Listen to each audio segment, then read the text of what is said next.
Hi everyone, Shyam Anand here from Hyper Automobiles, and the car that we have here with us today is a 2012 Audi RS5. Now since this is a 2012 version, you get a big old chunky V8 beneath the hood. Now before that though, please do subscribe to our channel because you'll be notified whenever we make a new upload. Now, let's get started.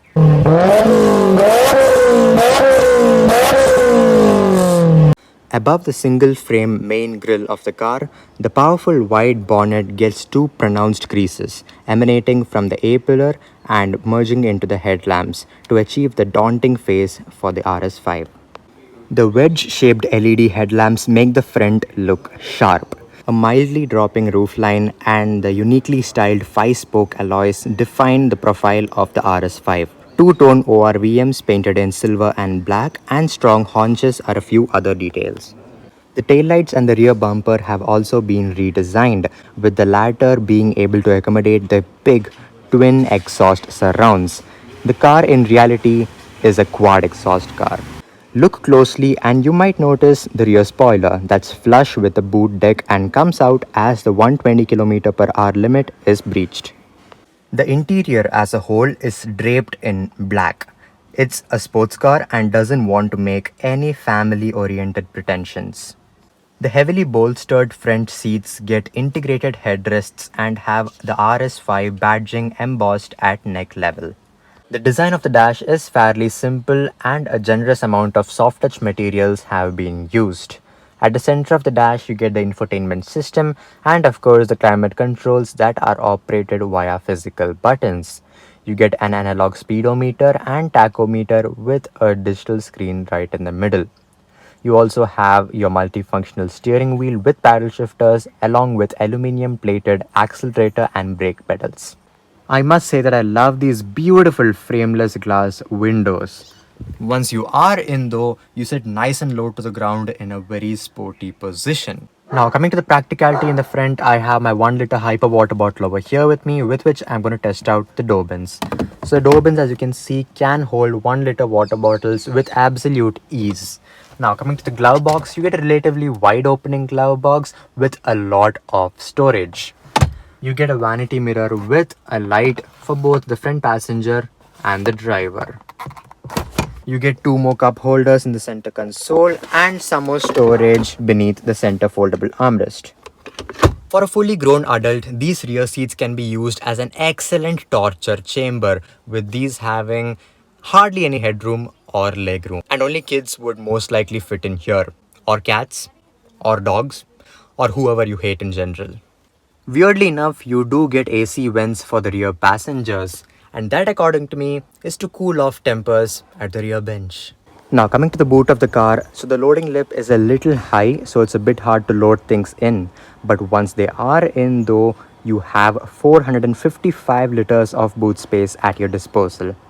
Now coming to the heart of the beast, and quite frankly the main reason why someone would buy a car like this, the engine.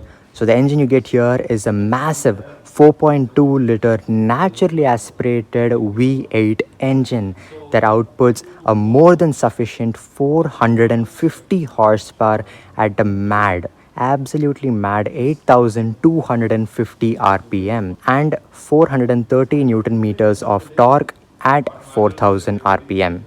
And this was one of the last naturally aspirated V8 engines that Audi ever manufactured. Now let's get to know how the car feels like to drive. Mr. Sriram, what do you think of the RS5 as you have driven it quite a lot?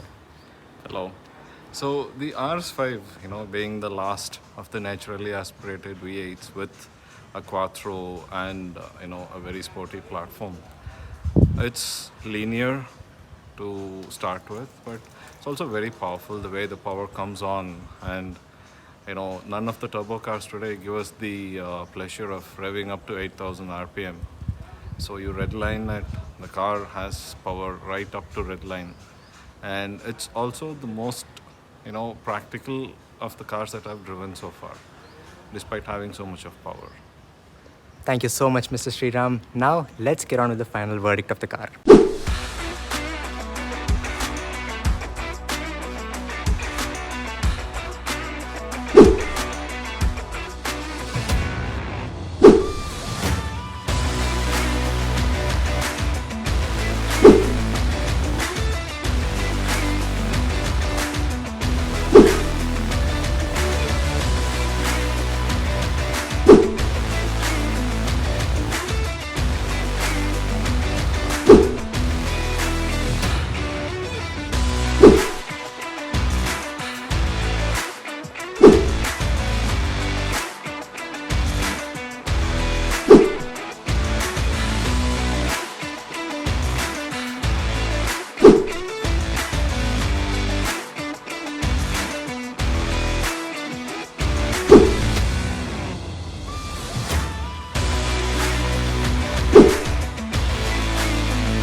Coming to the final verdict of the car, so firstly, as it has a big displacement engine, a V8, namely, it needs to burn a lot of fuel and hence does not give the best mileage. Also, finding spare parts for this car is not very easy, and Audi service in general can get a little expensive. However, though, it does make up for the negative points with one of Audi's last V8 engines, which builds the power very linearly, and that makes this car very drivable in the city and highways. Another big plus point of the car, according to me, is the stunning design of the RS5. The car looks absolutely understated, and anyone looking at the car would most likely mistake it for an A4. And then they start to notice the coupe roofline and, of course, the missing rear passenger doors.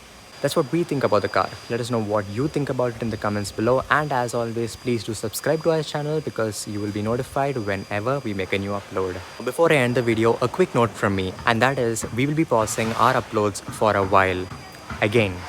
And that is because my school is starting. Wow. We'll be back for sure, although God knows when. Till then though, thank you all so much for watching. See you soon. Goodbye.